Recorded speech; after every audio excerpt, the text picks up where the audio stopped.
In today's video, I'm going to teach you how to connect HubSpot with Webflow. Start by opening the Webflow website.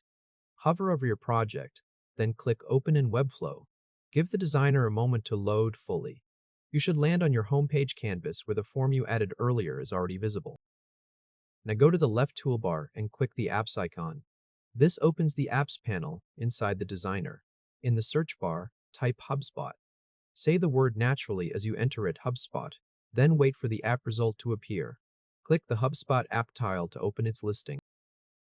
At the top right of that listing, click Install to Site. A site selector will appear. Open the drop-down, choose your demo site, then click Authorize and Install. This starts the connection between Webflow and HubSpot. A HubSpot authorization window will open in a new tab. If HubSpot asks you to choose an account, select the account you want to connect. On the permission screen, review what Webflow is requesting access to, then scroll down and click Connect App. After that, the pop-up closes and takes you back to the Webflow Designer. In the Apps panel, you should now see the HubSpot app opened and connected inside Webflow. Next, inside the HubSpot app panel, click the gear icon in the top right. Find the setting for Track User Activity on site and switch that toggle on. This turns on HubSpot tracking for your site directly through the app, so the tracking code is added automatically. Stay inside the HubSpot app panel and open the Forms section.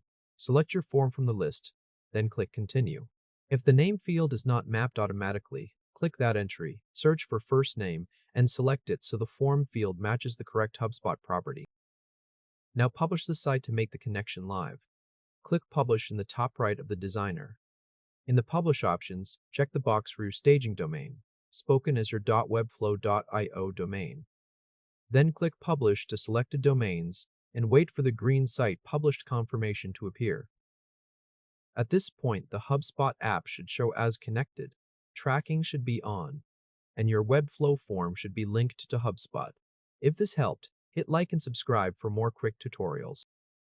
From here, every page view is tracked in HubSpot, and every form submission creates a new contact in your HubSpot CRM. You can verify the setup by submitting the form on your publish.webflow.io site, then checking contacts in HubSpot a moment later.